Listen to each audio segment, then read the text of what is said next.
In the summer of 2019, a document was released that would shatter the illusion of the modern startup economy. It was called the S1 filing. It was supposed to be the victory lap for the most valuable startup in the United States. A company valued at $47 billion. A company that promised to elevate the world's consciousness. A company that claimed to be a tech giant, but owned almost no technology. That company was WeWork. And within just 6 weeks of that document going public, the entire empire collapsed. The valuation plummeted from $47 billion to near bankruptcy. The charismatic CEO was ousted, and thousands of employees were left holding worthless stock options while watching their leader walk away with hundreds of millions of dollars. It has been called a Ponzi scheme, a cult, a delusion, but to understand how the world's smartest investors, from Wall Street banks to the Vision Fund of Japan, got conned out of billions of dollars, we had to understand one man. A man who didn't just sell office space. He sold a feeling. He sold a dream. And for a very long time, everybody was buying it. This is the story of Adam Neumann, and this is the disturbing, chaotic, and almost unbelievable history of WeWork. To understand the monster WeWork became, we had to go back to the beginning, not to a garage in Silicon Valley, but to a collective farm in Israel. Adam Neumann was born in 1979. His parents divorced when he was young, and he moved around a lot, eventually landing in a kibbutz. For those unfamiliar, a kibbutz is a type of settlement in Israel based on community and socialism. Everyone works together, everyone eats together, and no one really owns anything individually. It is a life of we, not I. It is ironic, because Adam Neumann would later take this socialist concept of shared living, package it in glass and aluminum, and sell it for the most capitalist profit margins in history. People who knew Adam back then described him as tall, loud, and impossibly confident. He wasn't necessarily the smartest guy in the room, but he was always the most noticeable. He served in the Israeli Navy for 5 years, not just as a conscript, but as an officer. This is where he learned leadership. Or rather, this is where he learned how to command a room. He learned that if you speak with enough conviction, people will follow you, even if you don't know exactly where you are going. In 2001, Adam arrived in New York City. He was 22 years old. He was broke, but he had the one thing that every great New York hustler needs. He had audacity. He moved in with his sister, a model named Audie, in a tiny apartment in Tribeca. He spent his nights in the wildest clubs, charming women, buying drinks he couldn't afford, and telling anyone who would listen that he was going to be a millionaire. Not just a millionaire, a billionaire. But the road to billions was paved with terrible ideas. Before WeWork, there was women's shoes. Adam's first big venture was a company selling high-heeled shoes with collapsible heels. The idea was that women could wear them comfortably during the day, and then snap the heel up for a night out. It was a disaster. The engineering didn't work, the shoes were ugly, and nobody bought them. Did Adam give up? No, he pivoted. His next idea was even stranger. Baby clothes. But not just any baby clothes. These were baby clothes with built-in knee pads. He called the company Crawlers. The slogan was, just because they don't tell you, doesn't mean they don't hurt. He was trying to solve a problem that didn't exist. Do babies really suffer from knee pain when they crawl? Probably not, but Adam was a salesman. He could sell ice to an Eskimo, and he could sell knee pads for infants. Crawlers actually had some minor success. He got the product into some department stores. But the business was a grind. He was working out of a small, cramped office in Brooklyn. To save money, he rented out a corner of his office to a friend of a friend. That man was Miguel McKelvey. If this were a movie, this would be the scene where the two heroes meet. But they were total opposites. Adam was 6'5", loud, brash, aggressive, and dressed like a rock star. Miguel was an architect. He was quiet, thoughtful, detail-oriented, and hated conflict. Adam was the gas pedal.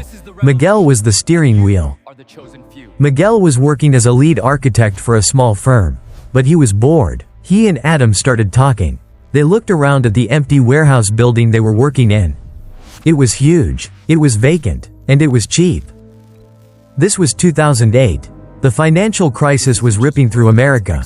The economy was collapsing. Leases were being canceled. Landlords were desperate. But where everyone else saw a crisis, Adam saw an opportunity. He noticed something. The way people worked was changing. The old model of a corporation renting 5 floors for 10 years was dying. Freelancers, startups, and small businesses were rising. They needed a place to work, but they couldn't afford a traditional lease. They needed flexibility. Adam and Miguel approached their landlord with an idea. What if we take one of your empty floors, chop it up into small spaces, and rent them out to freelancers? We will handle the management. We will buy the coffee. We will make it look cool. You just collect the rent. The landlord was skeptical. Adam was the baby clothes guy. What did he know about real estate? But Adam unleashed the charm. He talked about energy. He talked about community. He talked until the landlord finally said yes, just to get him to stop talking. They called it Green Desk. The concept was simple: eco-friendly co-working spaces, recycled furniture, fair trade coffee. It was 2008, and green was the buzzword of the day. It was an instant hit. The spaces filled up immediately. It turns out, freelancers were lonely. Working from home in your pajamas sounds great for a week, but eventually, you crave human connection. Green Desk provided that. It provided a desk, yes, but it also provided a coworker to talk to at the coffee machine. Within a year, the business was generating cash, serious cash, but Adam wasn't satisfied. He looked at Green Desk and he felt limited. The eco-friendly angle was too niche. He wanted something bigger. He wanted something that could scale to every city in the world. He didn't just want to be a landlord for hippies. He wanted to be a lifestyle brand, like Nike, like Apple. He told the landlord, "I want to expand. I want to take over the whole building. I want to take over Brooklyn." The landlord, who was actually a very shrewd businessman, looked at the numbers and realized Green Desk was a goldmine. He didn't want to share the profits with Adam anymore, so he made an offer. He would buy Adam and Miguel out. He offered them $3 million for their share of Green Desk. Remember, Adam was basically broke a few years prior. $3 million was life-changing money. He could have taken his share, moved back to Israel, and lived like a king. Miguel was hesitant, but Adam looked at him and said, "Take the money. We are going to build something much bigger." They sold Green Desk, and with that capital, in 2010, they founded a new company. They dropped the green. They dropped the specific niche. They made it universal. They called it WeWork. The first WeWork location opened in Soho, New York. It was specifically designed to be different from a corporate office. No gray cubicles, no fluorescent lights. Miguel designed it to feel like a boutique hotel or a cool living room. Exposed brick, real wood, neon signs, beer on tap. Yes, beer on tap. In an office. It seems normal now, but in 2010, this was revolutionary. It signaled that this wasn't just a place to work. This was a place to play. A place to live. The timing was perfect. The iPhone had just created the app economy. Uber was starting. Airbnb was starting. A generation of millennials was rejecting the 9-to-5 corporate ladder. They wanted to be entrepreneurs. They wanted to hustle. And WeWork gave them a home. But Adam didn't pitch it as a real estate company. When he spoke to investors, he never used the word tenant. He used the word member.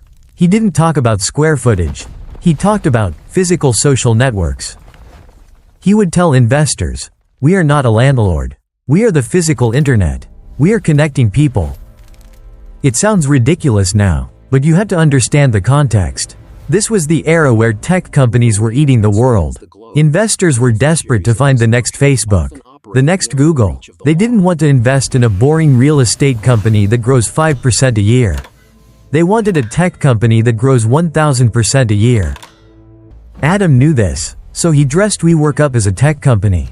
He used the language of Silicon Valley to sell brick-and-mortar real estate. And it worked. By 2011, they had investors lining up. The valuation started to climb. 1 million, 5 million. Then, a venture capital firm gave them a valuation of $45 million. Adam was suddenly rich, but money did something to him. It didn't calm him down. It poured gasoline on his fire. He began to believe his own hype. He started telling people that WeWork wasn't just a business. It was a movement. He met a woman named Rebecca Paltrow. Yes, the cousin of Gwyneth Paltrow. Rebecca was a struggling actress, a yoga instructor, and a very spiritual person. She became Adam's wife, but more importantly, she became his muse. She whispered in his ear that he wasn't just a businessman. She told him he was a spiritual leader, that his mission was to change the world. This dynamic, Adam's aggressive salesmanship combined with Rebecca's New Age spirituality, would become the DNA of WeWork, and it would eventually become its poison. But in 2012 and 2013, nobody saw the poison. They only saw the rocket ship. WeWork opened in San Francisco, then Los Angeles, then London. The speed was blinding. Adam created a culture of hustle that bordered on insanity.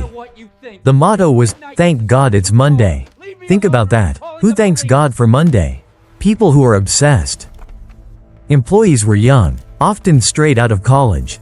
They were paid very little, but they were given stock options. They were told, "We are changing the world.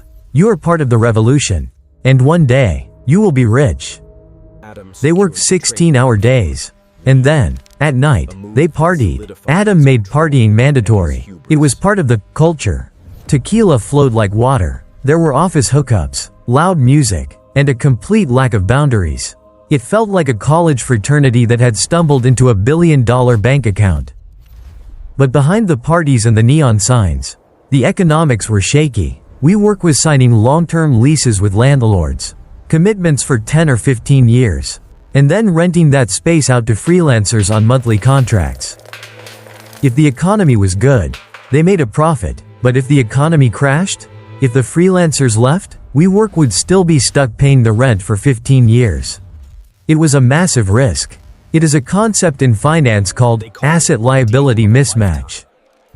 When seasoned real estate experts pointed this out, Adam would just laugh. He would say, "You don't get it. We are a community. Our members will never leave us because they love us." He was defying the laws of gravity. And for a while, gravity didn't seem to apply to him. Because then, the unicorns arrived. By 2014, WeWork was no longer just a cool office space in Soho. It was a phenomenon. And in Silicon Valley, when you become a phenomenon, the sharks start circling. But these weren't sharks looking to eat you. They were sharks looking to feed you money until you exploded.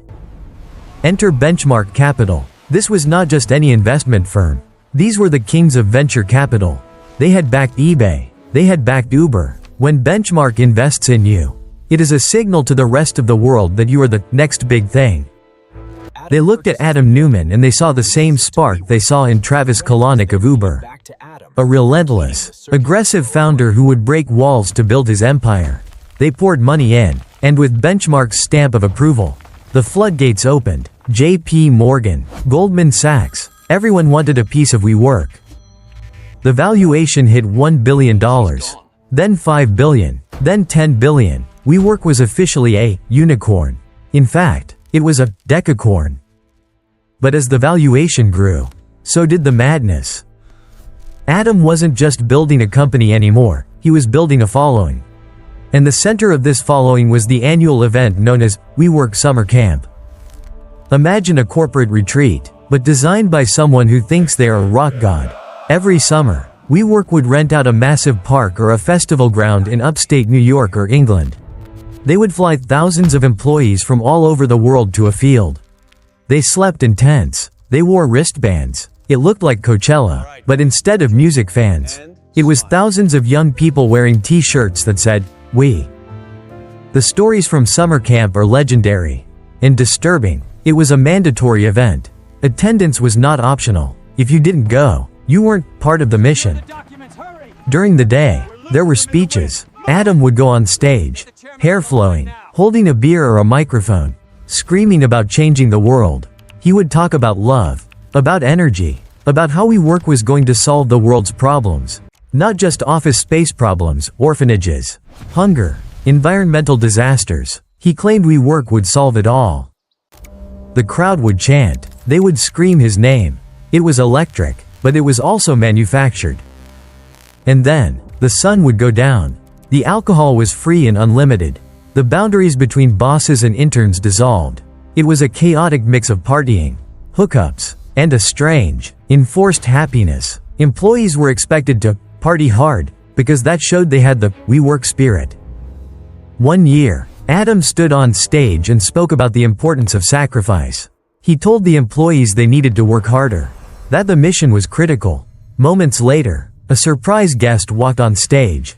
It was Lord, or The Weeknd. WeWork spent millions of dollars hiring world-famous pop stars to play private concerts for their staff, while simultaneously telling those staff members to work long hours for low pay. The hypocrisy was right there in the open, but the music was too loud for anyone to notice. Beside Adam stood his wife, Rebecca. If Adam was the CEO, Rebecca was the chief spiritual officer. That was her actual title. Or sometimes, chief brand officer. Her influence on the company was profound and terrifying. Rebecca brought a level of New Age mysticism into the corporate boardroom. She claimed she could read people's energy. She would walk through the office, point at an employee she had never met, and tell a manager, "Fire him. I don't like his aura." And they would do it. People lost their jobs because the CEO's wife didn't like their energy. She introduced "Thank God It's Monday" meetings. She pushed for all meat to be banned from company expenses because it was bad for the planet's vibration. Yet, she and Adam would fly around the world in private jets, eating whatever they wanted. The company was bleeding money. By 2016, WeWork was losing hundreds of millions of dollars a year. They were opening locations faster than they could fill them. They were signing leases at the top of the market. They were giving away free rent, free months, just to get bodies in the door to show growth.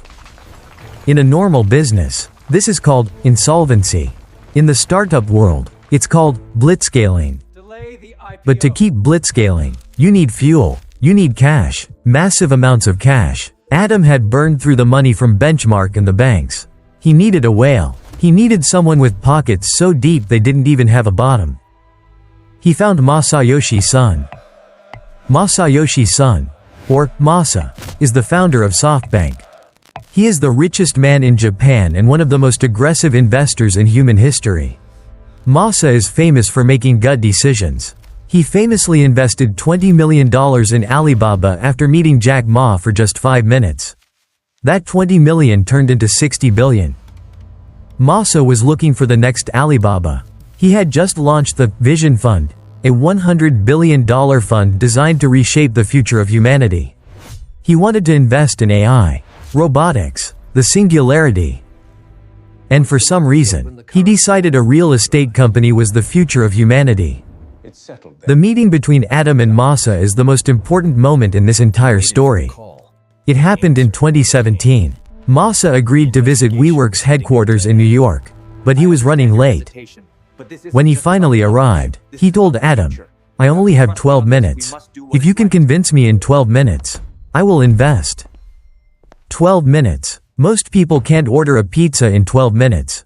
Adam Neumann had to sell a multi-billion-dollar vision. Adam didn't show him a spreadsheet. He didn't show him a profit and loss statement. He took Masa on a walk. He walked him through the office. He showed him the energy. He showed him the young people coding on laptops, drinking coffee, laughing. He showed him the vibe. Adam used those 12 minutes to sell himself. He mirrored Masa's own grandiosity. Masa liked crazy people. He believed that only crazy people could change the world. As the 12 minutes ended, they got into Masa's car. Masa pulled out his iPad, or in some versions of the story, a napkin. He started sketching out a deal structure. He turned to Adam and asked him a question. In a fight between a smart guy and a crazy guy, who wins? Adam said, "The crazy guy." Masa looked him in the eye and said, "You are correct, but you are not crazy enough." Let that sink in. Adam Neumann, the man who was building a global real estate empire based on energy. Who walked around barefoot in the office. Who threw tequila parties on Mondays. Was told he wasn't crazy enough. Masa told him, "Make it bigger. Go faster. Be crazier. I will give you the money. You just grow." SoftBank invested $4.4 billion into WeWork. $4.4 billion. To put that in perspective, that is more than the GDP of some small countries. It was an unimaginable amount of money. And it came with zero supervision. Masa didn't put a babysitter on the board. He told Adam to trust his instincts. This was like giving a pyromaniac a flamethrower and the keys to a fireworks factory. With SoftBank's money, the valuation of WeWork skyrocketed to $20 billion. Adam Neumann was now on paper one of the richest men in the world. And this is where the God complex truly took over. Adam wasn't just a CEO anymore. He felt untouchable. He started to believe that he wasn't just running a business, but that he was destined to be the world's first trillionaire. He told people he might run for president of the United States. He even mused about becoming president of the world. The spending went from aggressive to insane. They bought a $60 million private jet, a Gulfstream G650. Adam redesigned it to have a bedroom and a meeting room. He and his family flew everywhere in it. There are stories of them flying across the ocean, smoking marijuana in the cabin, forcing the flight crew to put on oxygen masks so they wouldn't get high from the fumes. Adam bought houses, a townhouse in Greenwich Village, an estate in the Hamptons, a farm in Westchester, a house in California with a room shaped like a guitar.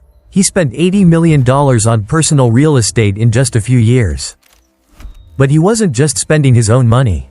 He was using the company's money for bizarre acquisitions. WeWork bought a wave pool company. Yes, a company that makes artificial waves for surfing. Why? Because Adam liked surfing. They bought a superfood company led by huge wave surfer Laird Hamilton. Why? Because Adam liked Laird Hamilton. They invested in a distinct lack of focus. They weren't just WeWork anymore. Adam changed the name of the parent company to the We Company. The logic was that we would encompass everything. They launched We Live, dorm-style apartments for adults. The idea was you work at WeWork, you sleep at We Live, you never leave the ecosystem. It was total immersion. They launched WeGrow, a private elementary school run by Rebecca. It cost $42,000 a year. The curriculum included yoga, mindfulness, and entrepreneurial skills for 5-year-olds. They wanted to unleash the superpower of every child.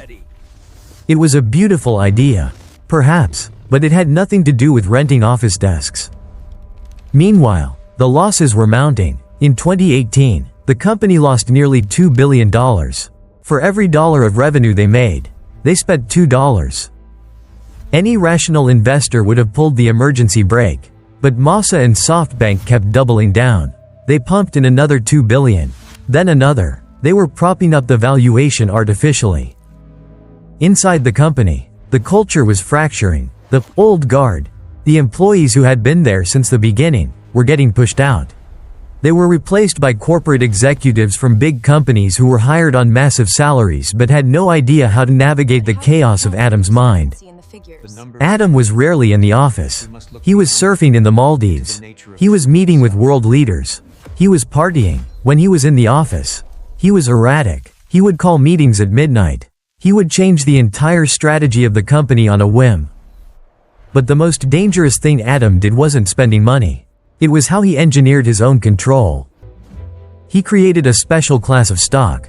Most shares have 1 vote. Adam's shares had 10 votes. Then, he increased it to 20 votes. This meant that no matter how much of the company he sold, no one could ever fire him. He had absolute, dictatorial control over the We Company. He even trademarked the word, we. Yes, the word, we. And then, in a move that is almost too brazen to believe, he sold the trademark rights back to his own company for nearly $6 million. He made the company he founded pay him $6 million to use the word, we, in its name. The greed was becoming visible. But the music was still playing. The valuation was still climbing. SoftBank was preparing for another massive investment in early 2019. They were talking about valuing WeWork at $47 billion. $47 billion. It was worth more than Ford Motors. It was worth more than FedEx. Adam Neumann stood on top of the world. He believed he had hacked capitalism. He believed he could never fall. But he forgot one thing. Eventually, you have to show your homework. Eventually, you have to go public. And that is where the dream would turn into a nightmare. To understand why WeWork collapsed, you don't need a degree in economics. You just need to understand the difference between revenue and profit. Revenue is the money you bring in. Profit is the money you keep. For almost a decade, WeWork was a machine designed to generate revenue at any cost, while murdering profit. By 2018, the company was the largest private tenant in New York City. They had more office space than JP Morgan. They were in London, Tokyo, Shanghai, Berlin. The We logo was everywhere. But behind the glass walls and the free beer, the business model was fundamentally broken. Here is the math. WeWork was leasing buildings from landlords for top dollar, spending millions to renovate them with fancy wood and glass, and then renting desks to freelancers. But because they wanted to grow fast, they often gave the first few months away for free. They offered discounts. They undercut competitors. As a result, for every dollar WeWork made in revenue, they spent $2. Imagine selling dollar bills for 50 cents. You would have a lot of customers. Your revenue would look incredible. You would be the most popular guy in town. But eventually, you run out of dollar bills. To hide this reality from investors, WeWork invented its own financial language. In the world of finance, there is a standard metric called EBITDA. It stands for earnings before interest, taxes, depreciation, and amortization. It is a standard way to measure a company's operating performance. But WeWork's EBITDA was negative, deeply negative, so they made up a new one. They called it Adjusted EBITDA. This sounds professional, doesn't it? But when you read the fine print, it was a joke. Adjusted EBITDA was essentially their profit if you ignored all the costs of marketing, if you ignored the cost of administration, and if you ignored the cost of building and designing the offices. Basically, they were saying, if you ignore all of our expenses, we are extremely profitable. It was financial gaslighting, but because the valuation kept going up, and because SoftBank kept writing checks, nobody asked too many questions. The fear of missing out, or FOMO, kept Wall Street quiet. But while the company was burning cash, Adam Neumann was doing something very unusual for a founder of a startup. He was cashing out. Usually, when you start a company, your wealth is tied up in the stock. You're paper rich, but cash poor. You only get the real money when the company goes public or gets sold. This aligns your interests with the investors. If the ship sinks, the captain goes down with it. Adam didn't want to wait. He wanted his hundreds of millions now. He set up a credit line with banks like JP Morgan. Using his WeWork stock as collateral, he borrowed hundreds of millions of dollars in cash to fuel his lavish lifestyle. The banks agreed to this risky arrangement because they all wanted to be the ones to lead the WeWork IPO. They were buying Adam's favor. But it got worse. Adam started buying commercial buildings with his own money. Or rather, the money he borrowed against his stock. Then, he would lease those same buildings back to WeWork. Let's pause and look at that conflict of interest. Adam Neumann, the landlord, was negotiating a lease with Adam Neumann, the CEO of WeWork. Who do you think won that negotiation? He was effectively paying himself rent with his investors' money. When people raised eyebrows, he claimed it showed his commitment to the company. By late 2018, the cracks were starting to show. The global markets were getting shaky. Tech stocks were taking a hit. And SoftBank, the endless fountain of money, was starting to run dry. Masayoshi Son's Vision Fund was facing scrutiny. Some of his other big bets, like Uber and Slack, were struggling to perform after going public. The investors in SoftBank, specifically the Saudis and the Abu Dhabi wealth funds, were looking at WeWork and asking, why are we pouring billions into a real estate company that loses money? Adam had been planning a massive deal with SoftBank. It was codenamed Project Fortissimo. The plan was for SoftBank to buy a controlling stake in WeWork for $16 billion.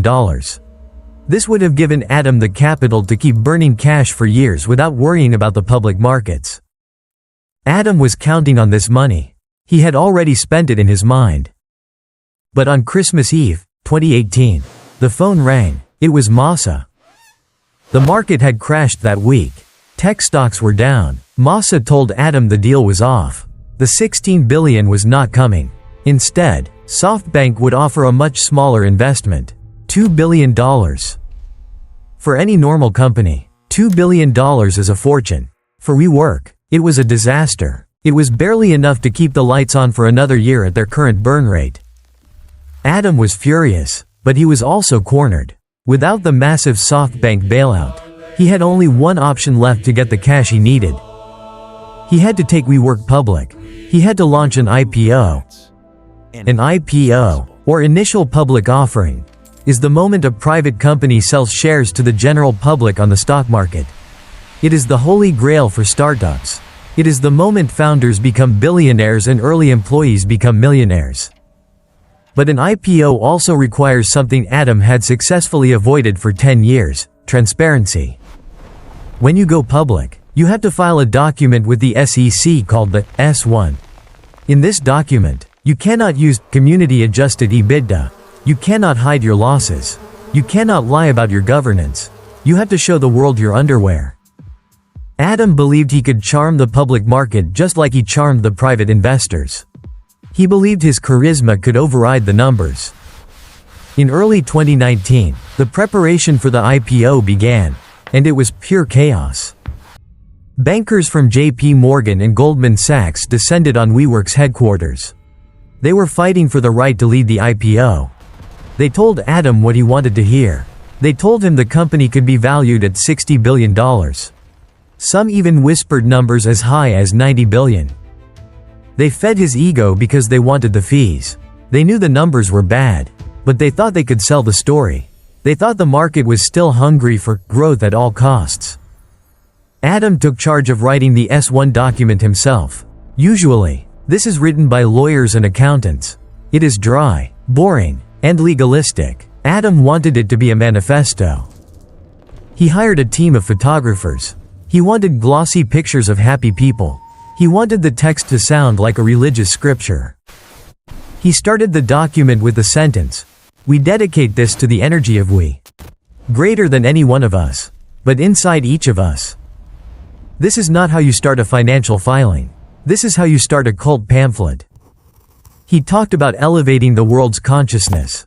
He talked about the power of we. He included photos of himself surfing. While Adam was writing poetry, the accountants were trying to figure out how to explain the mess. The company had $47 billion in lease obligations. That is debt. They owed landlords $47 billion over the next 15 to 20 years. And they had lost $1.9 billion in the last year alone. The bankers tried to warn Adam. They said, maybe we should tone down the spiritual language. Maybe we should explain the path to profitability. Adam ignored them. He was surrounded by yes men. His wife, Rebecca, was deeply involved in the process. She was ensuring the energy of the document was right. There is a story that Adam and his team were working on the S-1 in the Hamptons. They were flying bankers back and forth on helicopters. The cost of preparing the IPO was astronomical. But Adam was confident. He had always won. He had talked his way from a kibbutz to a penthouse in Manhattan. He had talked the richest man in Japan out of $4 billion. He was sure he could talk the American public into buying his stock. He was wrong. In August 2019, WeWork publicly released its S-1 filing. They pressed the button. The document went onto the internet for everyone to see. Analysts, journalists, and investors on Twitter downloaded the PDF. They started reading, and then, they started laughing, and then, they started screaming. The release of the WeWork S-1 filing in August 2019 will go down in history as one of the greatest unforced errors in corporate history. Adam Neumann thought he was unveiling a masterpiece. Instead, he handed the internet a loaded gun. Within hours, financial Twitter, journalists, and analysts were tearing the document apart page by page. It became a sport. It wasn't just an analysis, it was a roast. First, there was the language. The document mentioned the word community 150 times. It mentioned technology 110 times. But it mentioned profit 0 times in the context of actually making any. Then, there were the charts. Usually, a growth chart goes up and to the right. WeWork's revenue chart went up, but its loss chart went down just as fast. It looked like the open jaws of an alligator, ready to swallow anyone foolish enough to invest. But the real outrage came from the governance section. This is the boring part of the document that nobody usually reads. But in WeWork's case, it was a crime scene. Investors discovered that Adam had total control. His shares had 20 times the voting power of normal shares. This meant that even if the company went public, shareholders would have 0 say in how it was run. Adam could burn the company to the ground, and nobody could stop him. Then, they found the succession clause. It stated that if Adam were to die or become permanently disabled, the new CEO would not be chosen by the board of directors. No, the new CEO would be chosen by his wife, Rebecca Neumann, a yoga instructor and actress with 0 business experience, held the keys to a $47 billion company. It was nepotism on a scale that would make a medieval king blush. And then, the smoking gun, the detail that made everyone furious. The trademark.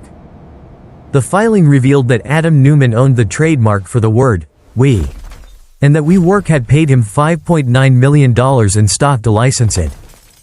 Wall Street was stunned. A CEO selling his own company a word? It was naked greed. It was looting. It signaled to every potential investor that Adam Neumann did not care about the shareholders.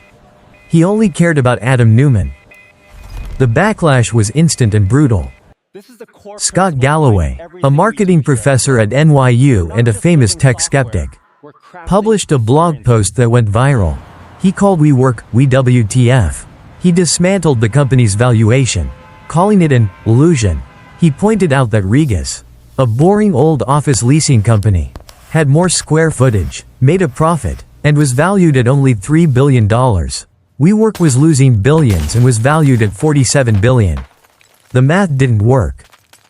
CNBC anchors were laughing openly on air. Jim Cramer screamed about it. The headlines were savage. WeWork isn't a tech company. It's a soap opera. The magic of Adam Neumann has run out. Adam was shocked. He lived in a bubble where everyone told him he was a genius. Suddenly, the entire world was calling him a fraud. He tried to fix it. He announced he would return the $5.9 million for the trademark. He said, "I made a mistake, but it was too late. The damage was done. The trust was gone." But the show had to go on. WeWork had launched its roadshow. A roadshow is a tour where the CEO travels around the country to pitch the IPO to big institutional investors, the mutual funds, the pension funds, the people who manage trillions of dollars. These are serious people. They care about dividends, cash flow, and risk. Adam treated the roadshow like a rock tour. He showed up to meetings late. In some reports, he walked into meetings with serious bankers while barefoot. He was drinking tequila in the jet between meetings. He spun wild stories about WeWork's future. He talked about how WeWork would solve the problem of children growing up without parents. He talked about ending world hunger. The investors sat there, stone-faced. They looked at the numbers. They looked at the losses. And then they looked at this man with long hair talking about energy. They passed. One by one, the big investors said, no. Fidelity said no. BlackRock said no. The orders for the stock were not coming in. Panic started to set in at SoftBank. Masayoshi Son was watching his reputation crumble. He had told the world that Adam was the next Steve Jobs. Now, Adam looked like the next Elizabeth Holmes. SoftBank urged Adam to delay the IPO. Wait a few months. They said, let the heat die down. Fix the governance. But Adam couldn't wait. Remember, he had borrowed hundreds of millions of dollars against his stock. If the IPO didn't happen, the stock price would drop. If the stock price dropped, the banks would make a margin call. They would seize his assets. He would be broke. He needed the IPO to save himself. So, WeWork started slashing the valuation. They said, okay, maybe we aren't worth $47 billion. How about $25 billion? The market said, no. Okay, how about 20 billion? The market remained silent. 15 billion? It was a humiliating public auction. The value of the company was evaporating in real time. Every day, a new headline announced a lower number. It was a death spiral. Inside WeWork headquarters, the atmosphere was apocalyptic. Employees were refreshing stock news on their phones every 5 minutes. These were people who had worked for years, accepting low salaries because they were promised that their stock options would make them rich. They were planning to buy houses, pay off student loans. Now, they watched as their lottery tickets turned into toilet paper. The "we" culture vanished overnight. The "thank God it's Monday" signs looked like a cruel joke. People stopped partying. They started looking for new jobs. Adam was in denial. He blamed the media. He blamed the skeptics. He told his staff, "The world just doesn't understand us yet." But the board of directors finally understood. For years, the board had been Adam's puppets. They were handpicked friends and investors who never said no. But now, they were facing lawsuits. They were facing the destruction of their own reputations. And most importantly, SoftBank had had enough. Masayoshi Son realized that as long as Adam Neumann was the CEO, nobody would buy the stock. Adam had become toxic. He was the problem. In late September 2019, just 6 weeks after the S1 was filed, the unthinkable happened. A secret meeting was called. The future. Jamie Dimon, the CEO of JP Morgan, and the heads of SoftBank began to have quiet conversations. They discussed a leadership change. It is a nice way of saying a coup. The plan was simple. Remove Adam Neumann, postpone the IPO, try to salvage whatever value was left in the company before it went bankrupt. But firing Adam wasn't easy. Remember those super voting shares? He still had total control. He could fire the entire board if he wanted to. You cannot fire a dictator who owns the army. So, they couldn't fire him. They had to buy him out. They had to pay a ransom for their own company. The weekend of September 20th, 2019 was the longest weekend of Adam Neumann's life. He was holed up in his house. He was calling his allies. But nobody was picking up. The walls were closing in. He finally realized the game was over when he called Masa. Masa, his biggest supporter, the man who told him to be crazier, refused to support him anymore. Masa reportedly told him, "You have to do what is right for the company." On Tuesday, September 24th, Adam Neumann walked into the boardroom. The energy was gone. The swagger was gone. He voted to remove himself as CEO. The king was dead. But if you think this is where Adam gets punished, you don't understand how modern capitalism works. In a normal world, if you drive a bus off a cliff, you go to jail, or at least you get fired without pay. In the world of unicorn startups, if you drive a bus off a cliff, you get a golden parachute. The details of Adam's exit package would shock the world even more than the S1 filing. When a captain crashes a ship, he is supposed to be the last one off. In the story of WeWork, the captain was not only the first one off, but he was also given a $1 billion lifeboat while the crew drowned. In October 2019, WeWork was running out of cash. The IPO was dead. The banks were refusing to lend more money. Bankruptcy was weeks, maybe days, away. SoftBank had a choice. They could let WeWork go bankrupt. But if they did that, SoftBank would lose their entire investment. Over $10 billion would vanish instantly. It would be a humiliation for Masayoshi Son. It would likely destroy his vision fund. So, SoftBank decided to bail WeWork out. They agreed to pump in more billions to keep the lights on. But there was a condition. SoftBank demanded full control. They wanted 80% ownership of the company. But to get full control, they needed Adam's shares, and they needed Adam to go away completely. Not just step down as CEO, but to leave the board and give up his voting rights. Adam Neumann, the man who had driven the company to the brink of destruction, held the company hostage one last time. He negotiated, and he negotiated hard. The resulting deal was leaked to the press, and it made people sick. SoftBank agreed to pay Adam Neumann $1.7 billion to leave. Let's break that down. First, they agreed to buy nearly $1 billion worth of his stock. Second, they agreed to pay off a $500 million credit line he owed to banks. And third, the cherry on top, they agreed to pay him a consulting fee of $185 million. A consulting fee for 4 years. That is roughly $46 million a year to consult for the company he just destroyed. To put that in perspective, that is more than the salary of the CEO of Apple, Microsoft, or Google, just to stay away. Adam walked away from the wreckage of WeWork as a billionaire. He went back to his mansions, his surfing, and his private life. He failed upward in the most spectacular way possible. But while Adam was counting his money, the people who actually built WeWork were facing a very different reality. In November 2019, just weeks after Adam's payout was announced, the layoffs began. The new management, installed by SoftBank, had to cut costs immediately to save the business. They gathered employees in the headquarters. The free beer taps were locked. The music was turned off. They fired 2,400 people, nearly 20% of the workforce. These were the community managers, the cleaners, the architects, the coders. These were the people who believed in the mission. Many of them had accepted lower salaries in exchange for stock options. They had been told for years that the stock was their retirement fund. Now, they found out their stock was worthless. Because the valuation of WeWork had plummeted, SoftBank's bailout valued the company at just $8 billion, down from $47 billion. Because of the complex way stock options work, this drop in valuation meant that for most employees, their options were underwater. The strike price, the price they had to pay to buy the stock, was higher than the actual value of the stock. Their equity was literally worth zero.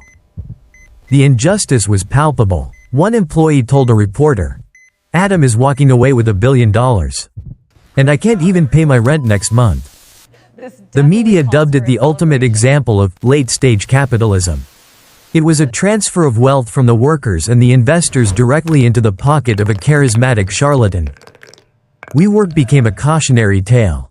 The name, WeWork, became a punchline. The sign on the building didn't signify community anymore, it signified hubris. But the company still existed. It was now owned by SoftBank. They brought in a new CEO, Sandeep Mathrani. He was the anti-Adam. He was a boring, seasoned real estate executive. He wore suits. He didn't talk about energy or consciousness.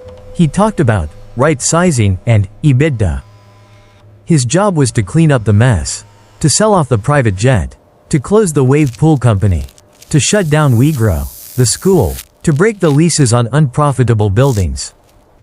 It was a painful, slow process, but by early 2020, it looked like WeWork might actually survive. They were cutting losses. They were focusing on the core business of renting desks. And then, the universe played a cruel joke. March 2020, the COVID-19 pandemic hit. The entire world went into lockdown. Governments ordered everyone to stay home. Social distancing became the new rule. Think about WeWork's business model. It is based on packing as many people as possible into small glass boxes. Sharing coffee, sharing air, sharing space. It is the exact opposite of social distancing. Overnight, WeWork's product became potential biohazard. Tenants canceled their memberships in droves. Freelancers, who could cancel with 30 days notice, simply left. Small businesses went bankrupt. Even the big enterprise clients, like Microsoft and Facebook, who rented floors at WeWork, told their employees to work from home. The occupancy rate crashed. But remember, WeWork still had to pay the rent to the landlords. Those 15-year leases didn't disappear just because of a virus. The company was bleeding cash again. SoftBank, which had already lost billions, had to decide whether to pour even more money into this black hole. Masayoshi Son famously called his investment in WeWork foolish. In an earnings call, he apologized to his investors. He said, "My investment judgment was poor. I regret it." It was a rare moment of humility from a master of the universe. But apologies don't pay the bills. SoftBank tried to back out of the deal to buy Adam's stock. They sued Adam. Adam sued them back. It was a legal war of billionaires fighting over the scraps of a dying company. Eventually, they settled. Adam got a little less money, but he still walked away with hundreds of millions. For the next 2 years, WeWork limped along. They used the SPAC, Special Purpose Acquisition Company, boom, to finally go public in 2021. It was a quiet affair. No fanfare. No weak consciousness. They went public at a valuation of $9 billion. It was a shadow of the $47 billion dream, but at least they were public. But the market is ruthless. The stock price started to slide. 9 billion became 6. 6 became 4. The world had changed. Work from home was permanent for many people. Hybrid work was the new normal. WeWork's model of long-term leases and short-term revenue was still fundamentally flawed. They had too much debt.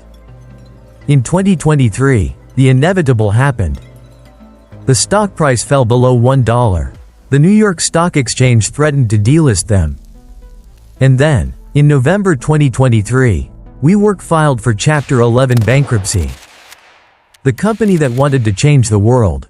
The company that was worth more than Ford.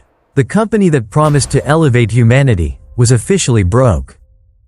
The investors lost everything. SoftBank lost an estimated $14 billion. It is considered one of the worst venture capital investments in history. But where is Adam Neumann now? You might think he is hiding in shame. You might think he is exiled from the business world. You would be wrong. In 2022, while WeWork was dying, Adam Neumann announced a new company. It is called Flow. And what does Flow do? It is a real estate company. It aims to revolutionize residential living. It sounds exactly like We Live. It talks about community. It talks about changing the way people live. And here is the punchline. Before Flow had even opened a single door. Before it had a single customer.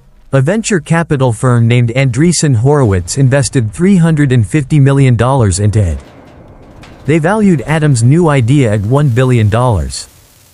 Adam Neumann is back, and the Silicon Valley hype machine is ready to do it all over again. How do you sell a $20 bill for $10? That is easy. You will have a line of customers around the block. But how do you convince the smartest investors in the world that the $20 bill is actually worth $47 billion? That requires something else. That requires magic. The story of WeWork is not really a story about real estate.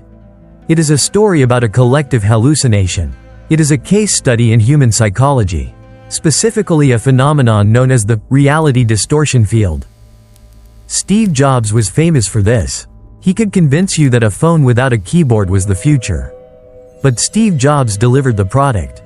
Adam Neumann used the same distortion field, but he delivered desks. So, how did he do it? How did he hack the operating system of modern capitalism? We have identified 3 psychological levers that Adam pulled to perfection. Lever number 1. The weaponization of FOMO. FOMO, or fear of missing out, is usually something teenagers feel when they miss a party. But in the world of venture capital, FOMO is an existential threat. You have to understand the trauma of the investor class. Every venture capitalist wakes up in the middle of the night screaming because they passed on Amazon in 1997. Or they said no to Google in 1999. Missing a unicorn is the ultimate failure. Cheers, everyone! Adam knew this. He knew that investors were terrified of missing the next big thing. So, he positioned WeWork not as a real estate company, but as a technology platform. He used the vocabulary of Silicon Valley. He talked about platforms, data, and network effects. He knew that if he told an investor, I rent offices, they would value him at 10 times earnings. But if he told them, I am building a physical social network that elevates consciousness, they might value him at 100 times earnings. He created an environment where if you asked about the basic math, like, why are you losing money on every customer? You were treated as if you didn't get it. You were a dinosaur. You were stuck in the old economy. And nobody wants to be a dinosaur. So, the investors nodded. They suppressed their doubts. They wrote the check, terrified that if they didn't, their competitor would. Lever number 2. The guru archetype. Adam Neumann fits the profile of a charismatic cult leader almost perfectly. And I don't use the word cult lightly. Look at the structure of WeWork. First, you have the charismatic leader who claims to have special knowledge or a messianic mission. Adam didn't just want to make money, he wanted to save the world. Second, you have the isolation, the summer camps, the long hours, the we live dorms. By keeping employees inside the WeWork ecosystem 24/7, he controlled their reality. Third, you have the rituals, the thank God it's Monday chants, the alcohol, the mandatory fun. Adam used his physical presence to dominate. He is 6'5". He has long hair. He is loud. There is a psychological bias called the halo effect, where we automatically assume that tall, good-looking, confident people are also competent and intelligent. Adam would walk into a meeting with bankers in suits, wearing a t-shirt and barefoot. This was a power move. It signaled, I don't need your rules. You need me. It signaled that he was the prize. He created a dynamic where the investors were trying to impress him. Masayoshi Son, the man with the $100 billion fund, told Adam to be crazier. Why? Because Masa wasn't investing in a business plan. He was investing in a profit. He wanted to believe that Adam saw something the rest of us couldn't see. Lever number 3. Spiritual bypassing. This is perhaps the most insidious tactic. Spiritual bypassing is a term used by psychologists to describe when people use spiritual ideas to avoid facing unresolved emotional or psychological issues. Adam used it to avoid facing financial issues. When a journalist or an analyst would ask a hard question about the losses, Adam wouldn't answer with numbers. He would answer with philosophy. He would say things like, valuation is an art, not a science, or, we are investing in the energy of the future. By wrapping the business in the language of consciousness, community, and love, he made criticism feel cynical. If you attacked WeWork, you weren't just attacking a bad business model. You were attacking togetherness. You were attacking love. This deflected scrutiny for years. It is hard to audit energy. It is hard to put spiritual growth on a balance sheet. But Adam didn't do this alone. And this brings us to the most uncomfortable truth of this documentary. The enablers. It is easy to blame Adam Neumann. It is easy to paint him as the villain. But a con artist cannot succeed without a willing audience. The banks, J.P. Morgan, Goldman Sachs, they saw the numbers. They saw the losses. They saw the governance issues. They saw Adam buying buildings and leasing them back to the company. They saw the $60 million jet. Did they say, stop? No. They competed to lend him more money. Why? Because of greed. Pure, simple greed. They knew that when WeWork went public, the fees for the bankers would be roughly $100 million. They wanted those fees. They were willing to look the other way, to validate the delusion, just to get their cut of the transaction. They legitimized Adam. If J.P. Morgan says WeWork is worth billions, then the average person believes it must be true. These institutions failed in their duty to protect the public. They became co-conspirators in the hype machine. And then there is the board of directors. The people legally responsible for supervising the CEO. They were asleep at the wheel. Or rather, they were too busy enjoying the ride. They were dazzled by the rising valuation. As long as the graph went up, they didn't ask questions. They let Adam treat the company as his personal piggy bank because on paper, they were all getting rich. It is a phenomenon known as the emperor's new clothes. Everyone suspected the king was naked, but nobody wanted to be the first one to say it, for fear of being cast out of the kingdom. Until, of course, the S1 filing. That was the moment the innocent child pointed a finger and said, he has no clothes. And suddenly, the spell was broken. So, what is WeWork really? It wasn't a tech company. It wasn't even really a real estate company. WeWork was a story. It was a story that a generation of millennials wanted to hear. That work doesn't have to be boring. That you can do what you love. That you can find community in a lonely world. It was a story that investors wanted to hear. That there is another Google out there. that trees can grow to the sky. Adam Neumann was simply the storyteller. He told us exactly what we wanted to hear. And he charged us $47 billion for the ticket. But the most disturbing part is not that the story ended. It is that the system that created WeWork, the venture capital machine, the hype cycle, the growth at all costs mentality, is still running perfectly. WeWork collapsed, but the game didn't change. Adam Neumann is back with $1 billion valuation for his new company. Flow. Investors are lining up again. This raises the final, critical question. Is this just a bug in the system? Or is this a feature? Is modern capitalism designed to reward the best liars, as long as they promise us the moon? When we talk about the collapse of WeWork, we usually talk about billions. We talk about SoftBank losing $14 billion. We talk about Adam Neumann walking away with hundreds of millions. These numbers are so big they become abstract. They don't feel real.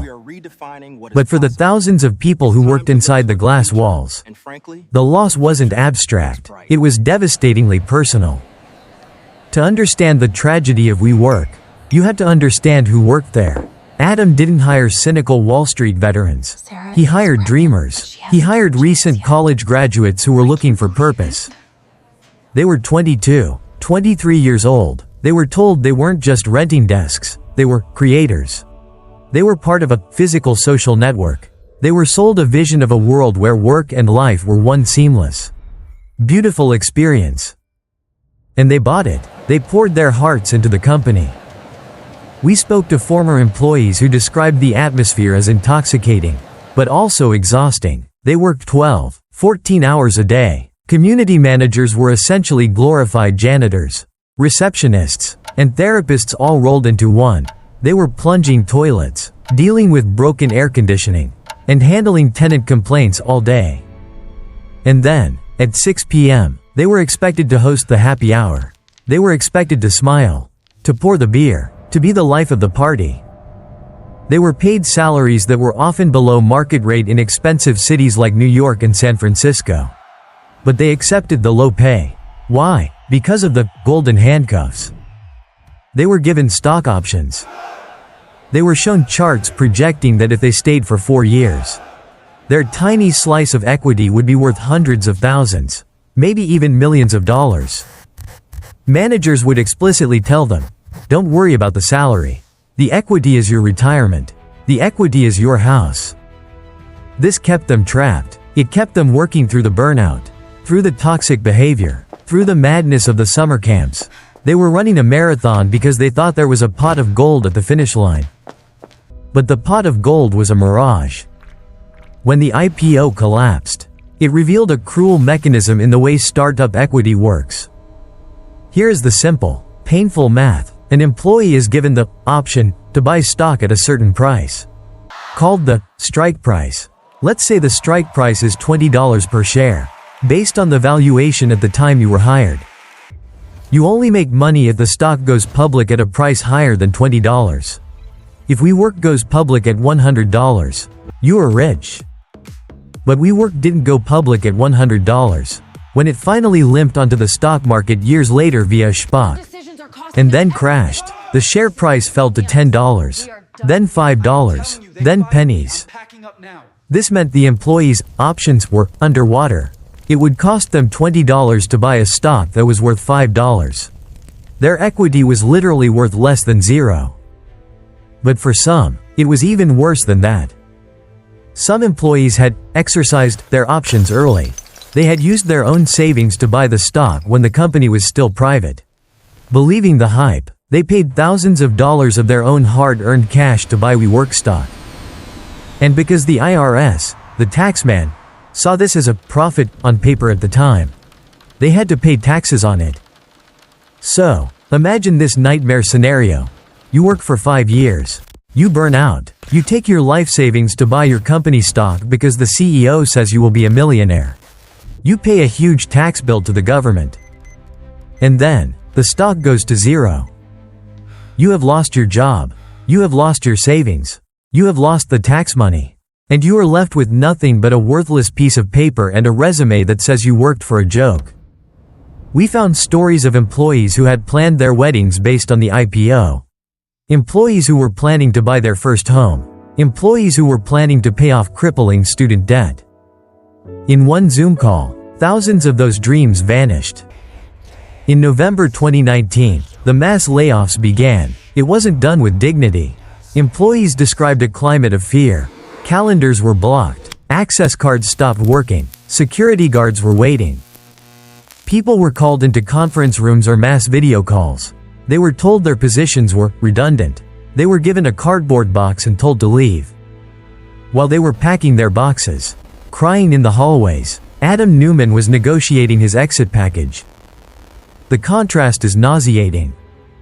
While Sarah, the community manager, was wondering how to pay her rent in Brooklyn, Adam was securing a $185 million consulting fee.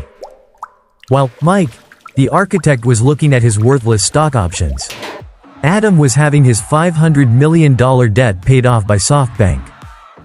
It creates a profound sense of moral injury. It shattered their faith in the system. Many former WeWork employees describe a kind of PTSD. They are skeptical of any company that talks about mission or family. They flinch when they hear the word community. They learned the hardest lesson of modern capitalism. A company is not a family. A company is a business. And in the game of unicorns, the founders and the investors are playing with house money, while the employees are playing with their lives. But the human cost wasn't limited to the employees inside WeWork. It spread outward, like a virus, to the cities themselves. WeWork was the largest commercial tenant in New York and London. When they expanded, they drove up rent prices. They pushed out small businesses. They gentrified neighborhoods. Small, independent coffee shops couldn't compete with the free coffee inside WeWork. Local landlords couldn't compete with the glossy, VC-subsidized renovations of WeWork spaces. And when WeWork collapsed, they left behind ghost towns. Across America today, there are millions of square feet of empty office space, beautifully renovated, with neon signs and exposed brick, sitting silent. WeWork had signed leases for 10, 15 years. When they went bankrupt, they walked away from many of those leases. This left landlords holding the bag. Pension funds that owned those buildings lost money. The retirement savings of teachers and firefighters were indirectly impacted because a charismatic man convinced the world he could defy gravity. The ripple effect is massive. And yet, looking back, the warning signs were there. The employees saw them. They saw the waste. They saw the untouched fruit water. They saw the expensive furniture being thrown away because Rebecca didn't like the color. They saw the frantic, disorganized management. But whenever they tried to speak up, they were silenced. They were told to trust the process. They were told to have more energy. It was a culture of toxic positivity. A culture where realism was treated as treason. One former employee told us, "It felt like we were all on the Titanic. But the captain was telling us the iceberg was just a giant ice cube for our drinks. And we cheered. We cheered until the water was at our ankles." When historians look back at the decade between 2010 and 2020, WeWork will serve as the perfect artifact. It is the defining symbol of a specific era in economic history. An era that financial experts call the ZIRP era.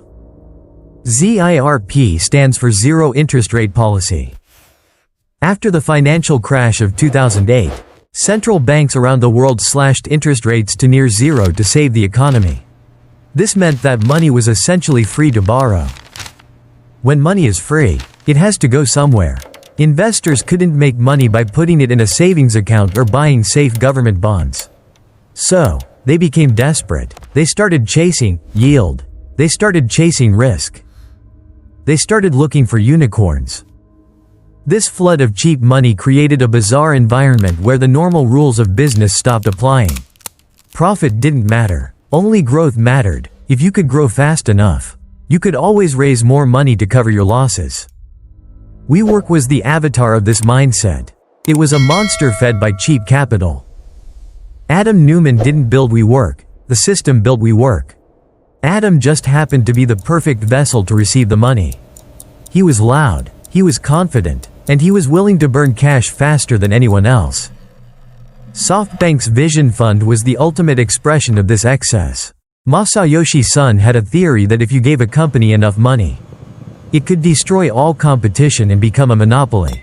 It was capital as a weapon. But they forgot one thing. Real estate is not software. If you build Facebook, it costs almost nothing to add the next million users. That is why software companies are worth billions. But if you build offices, every new desk costs money. You have to buy the wood, pay the rent, pay the cleaners. There is a physical limit to how fast you can grow. WeWork tried to force a software valuation onto a hardware business. And the friction caused by that lie sparked a fire that burned $47 billion. But WeWork's legacy isn't just financial. It is cultural. Walk into any coffee shop, any startup office, or any boutique hotel in Berlin, Austin, or Singapore today. What do you see? You see the same exposed brick walls. You see the same mid-century modern furniture. You see the same neon signs with inspirational quotes. You see the same succulents in pots.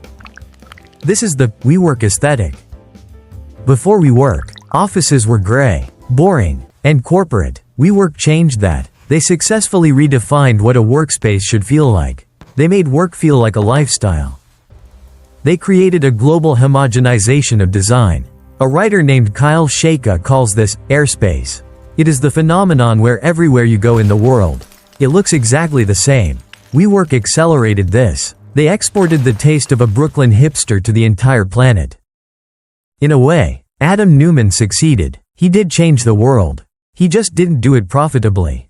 He changed the way we expect our offices to look.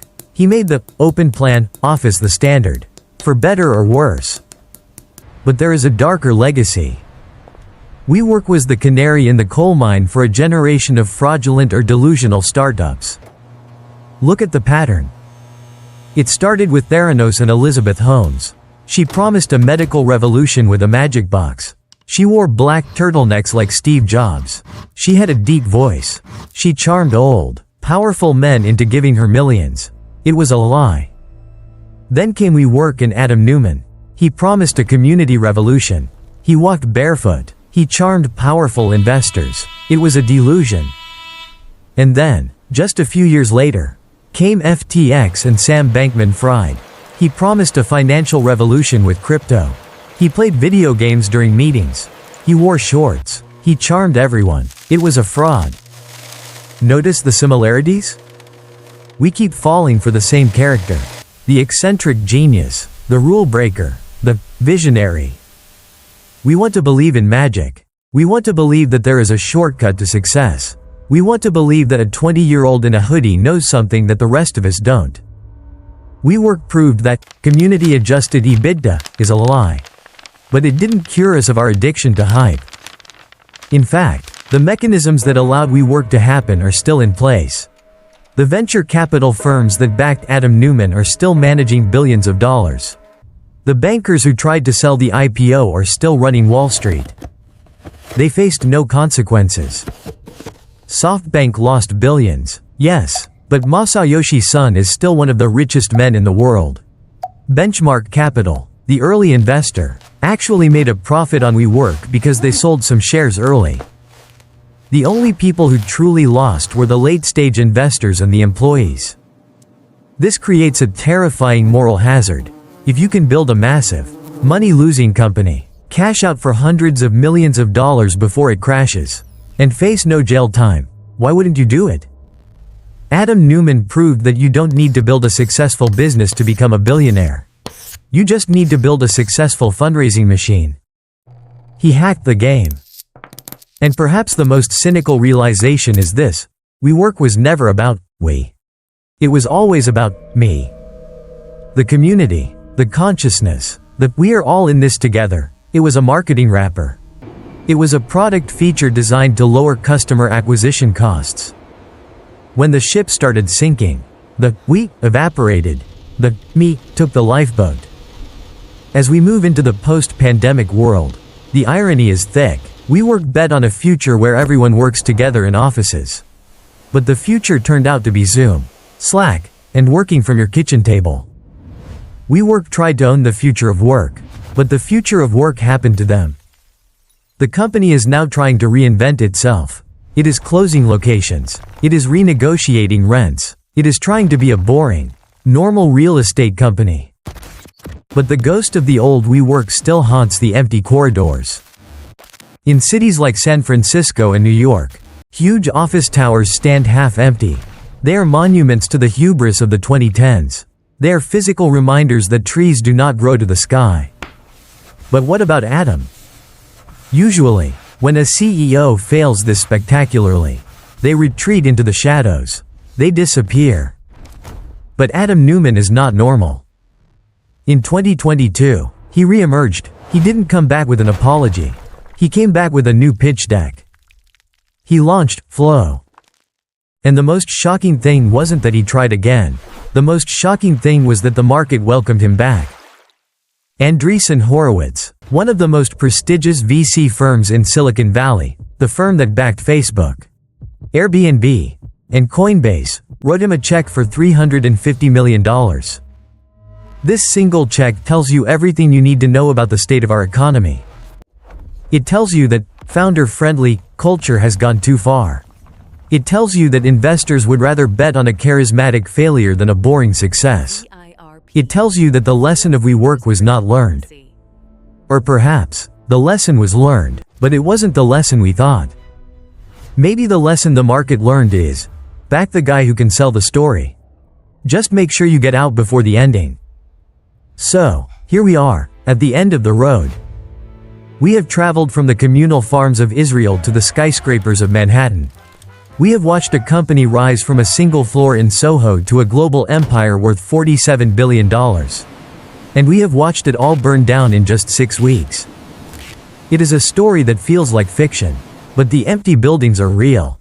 The lost savings are real. The $1.7 billion in Adam Neumann's bank account is very, very real. As we close the book on WeWork, we have to ask ourselves, what was it all for? Was it a tragedy, a comedy, or was it a crime? Legally speaking, Adam Neumann did not commit a crime, unlike Elizabeth Holmes of Theranos, who faked blood test results, or Sam Bankman-Fried of FTX, who stole customer funds. Adam Neumann didn't fake the product. The desks were real, the beer was real, the buildings were real.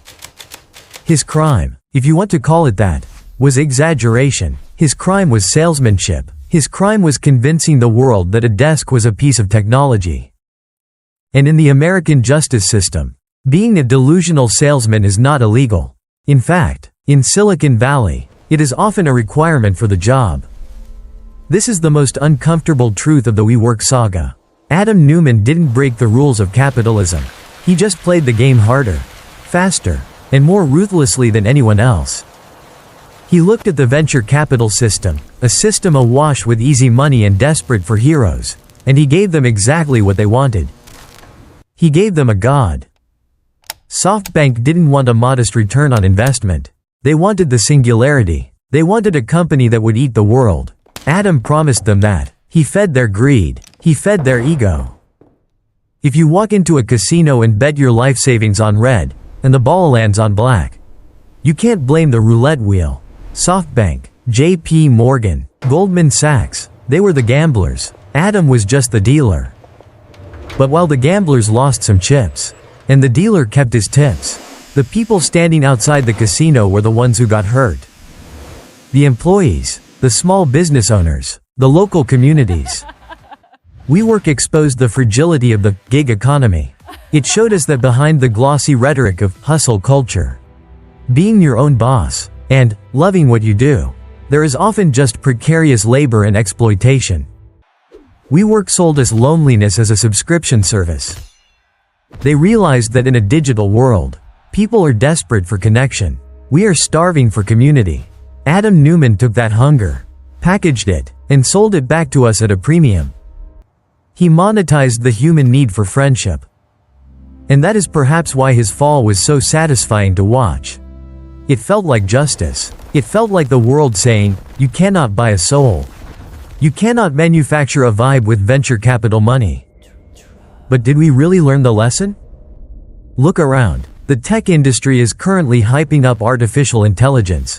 Before that, it was the metaverse. Before that, it was crypto. The cycle of hype is accelerating. The separation between price and value is getting wider. Adam Neumann is currently building his new company, Flow. He is taking the WeWork playbook and applying it to apartment buildings. He wants to be your landlord.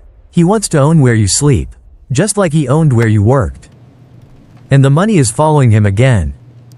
Why? Because the system hasn't changed. The incentives haven't changed.